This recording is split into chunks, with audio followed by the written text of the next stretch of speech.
विकास बेतिया अपना recording studio Mansi Khagaria.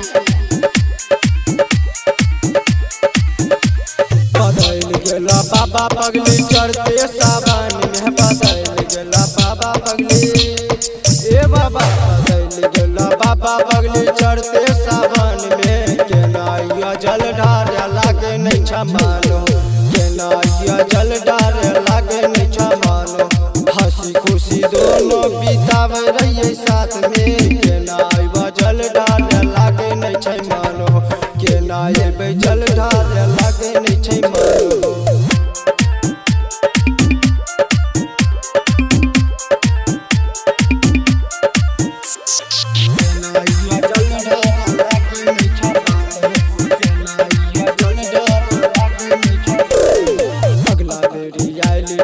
बाबा दोनों साथ में, अगला बेरी आयल रिये सुनो बाबा,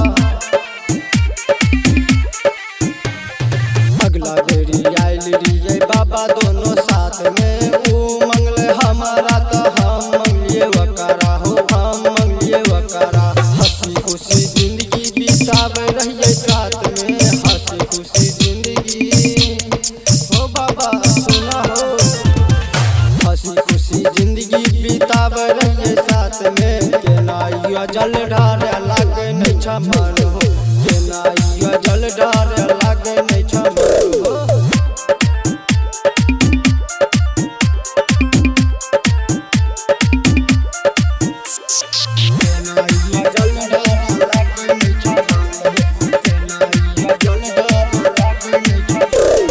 हंसी खुशी जिंदगी बितावे रहिए साथ में, हंसी खुशी जिंदगी ए बाबा सुनो ना।